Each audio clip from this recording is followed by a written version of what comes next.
Mr. Twiddle and the tickets. Mr. and Mrs. Twiddle were going away for a holiday. What fun! Now I'll do all the packing, said Mrs. Twiddle. If you do it, you'll take the most ridiculous things and leave out all the ones we shall really want. No, I shan't, said Twiddle, feeling hurt. Well, don't you remember last time you did the packing? Said Mrs. Twiddle. You packed the kitchen poker, and although it was summertime, you packed all your winter vests. I never did know why you packed the poker. Only because I thought it might come in useful, said Mr. Twiddle. You never know when or where you might meet a burglar. Well, I'll do the packing this time, said Mrs. Twiddle, and then we shall be certain of our toothbrushes and night clothes and hankies and things like that. I'll ask Julia, my sister, if she'll have the cat whilst we are away. I'm glad we are not going to pack the cat anyway, said Twiddle, who thought their cat was a most interfering nuisance. He was always falling over her. And I'll shut up the house and tell the milkman not to leave any milk, went on Mrs. Twiddle. It seems to me as if you're going to do everything and leave me nothing to do at all, said Mr. Twiddle. Can't I do anything? Yes, you can go and buy the railway tickets, said Mrs. Twiddle. And mind you put them somewhere safe so that you don't lose them. So Twiddle went to buy the tickets. He put them into his pocket. Nice green tickets that would take him and Mrs. Twiddle to the seaside for a lovely holiday. Mr. Twiddle enquired about the trains. There is one at 10 o'clock and one at 11, said the porter. You had better be here 10 minutes before the train goes, with your luggage. Then I can get you good corner seats. Right, said Twiddle. Thank you very much. He went home. I've got the tickets, dear, he said, and he showed her them. So we shan't have to get them on the day. That will save us a minute or two. Where are you going to put them? Asked Mrs. Twiddle. Don't put them into the teapot, please, where you once put my beads. I couldn't bear to drink ticket tea. Of course I shan't do a thing like that, said Twiddle crossly. I shall put them somewhere very safe indeed. Well, for goodness sake, tell me where you're going to put them, said Mrs. Twiddle, because you're sure to forget and I shall have to remind you. Twiddle looked round the kitchen. Should he put them into the picture frame? No, he thought. Mrs. Twiddle might go dusting there and flick them out. He looked around again. Should he put them inside the clock? He wound the clock up every night and he could see them there each time and be reminded where they were. No, that won't do either, he thought. Mrs. Twiddle is always talking of sending the clock to be mended. It would be awful if she did send it, and the tickets too. Dear me, where can I put them? Then he thought he would put them into his hat band. They would be safe there because his hat band was very tight and he would see them every time he went out. He went to put them there, but then he changed his mind. No, it might rain when I was out and the tickets would get wet and soft, he thought. Oh dear, where can I put these silly railway tickets? I wish I hadn't gone and got them. Well, in the end, Twiddle decided that the very safest place of all would be in his waistcoat pocket. Then he would be bound to take them to the station with him because he would be wearing his waistcoat anyhow. Have you found a place for the tickets, Twiddle? Asked Mrs. Twiddle at last. Twiddle nodded. Yes, he said. A very sensible place too. In my waistcoat pocket. Good, said Mrs. Twiddle. You simply can't help taking them with you if you put them there. Mrs. Twiddle soon started her packing and finished it. She got Twiddle to sit on the trunk whilst she strapped it up. She went to her sister Julia's with the cat, but when she got home again, the cat was there before her. She didn't like Julia. It's a very silly cat, the way it behaves, said Twiddle in disgust. It's not a bit of good, you taking her to Julia's. She'll keep on and on coming back. Can't she catch mice and rats for herself? She always seems to me to look after herself very well. But Mrs. Twiddle didn't like the idea of leaving the cat without anyone to see to her. So once more she took her round to Julia, and this time she was locked in the scullery and was not able to get home before Mrs. Twiddle did. The great morning came. Mr. and Mrs. Twiddle had an early breakfast, shut up the house, and got into the taxi that called for them.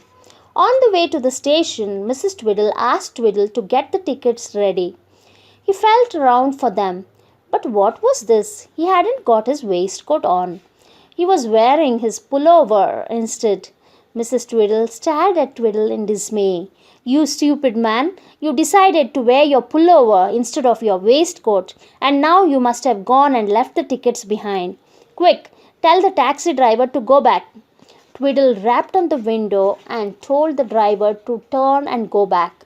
He felt very cross with himself. They got to the house and Twiddle jumped out. He unlocked the front door and went in. He ran up the stairs and went to the wardrobe. His waistcoat was there. Twiddle ran his fingers into the pocket and gave a loud groan. There were no tickets there. My, said Twiddle, what have I done with them? Now I come to think of it, I did take them out when I took off the waistcoat and decided to put on my pullover. But where did I put them? He felt in all his pockets. He looked in his hatband. He looked in his shoes. No tickets. He heard Mrs. Twiddle calling out to him, Twiddle, Twiddle, what in the world are you doing? Do you want to miss the train? For goodness sake, come along. Coming, yelled Mr. Twiddle, and hurriedly looked all around the bedroom for the tickets. He looked in the drawers, no tickets. He looked on the washstand, no tickets. He looked under the bed, certainly no tickets. Twiddle, it's 10 to 10. You must come, called Mrs. Twiddle, and the taxi driver hooted his horn so loudly that all the neighbors looked out of their windows in surprise. Just coming, yelled poor Twiddle and went down the stairs 3 steps at a time. He ran into the kitchen. He must have put the tickets there. He looked inside the clock, no tickets. He looked in the picture frame, no tickets. He even looked inside the teapot, the milk jug, and the sugar basin. But there were no tickets to be seen anywhere. Mrs. Twiddle got out of the cab and came hastily into the house. Twiddle, what are you doing? Why don't you come? We shall certainly miss the train. I can't find the tickets, said poor Twiddle, his face as red as a beetroot. Toot, toot, toot, went the taxi driver's horn. Mrs. Twiddle made a clicking noise that Twiddle hated because it always meant that she felt very cross. I might have guessed it, she said. The one thing I asked you to do, was there ever a sillier man than you? Well, you have probably put them down the sink or in the dustbin or even on the rubbish heap. So it's no good looking for them. Come along, we shall have to buy some more.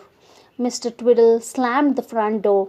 He went out to the taxi, and as he went, he saw something lying on the garden wall. It was the cat. Look at that, he said to Mrs. Twiddle. There's the cat back again. I hope you won't take her to Julia's again. Oh dear, said Mrs. Twiddle in dismay. No, we haven't time. She must go with us. I'm sure she would sit quietly on your knee all the time. What? Take that cat with us? On my knee? Cried Twiddle, horrified. You know she doesn't like me. Why, part of the niceness of having a holiday was leaving that cat behind. She's always interfering with me.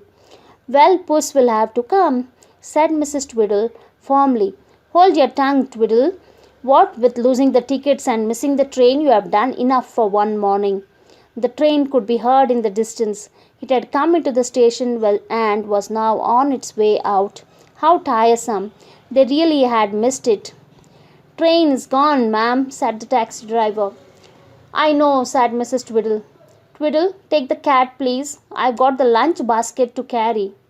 I'll carry the basket, said Twiddle. You carry the cat.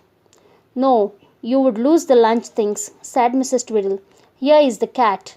You can't lose her. She'll be frightened and stick close to you.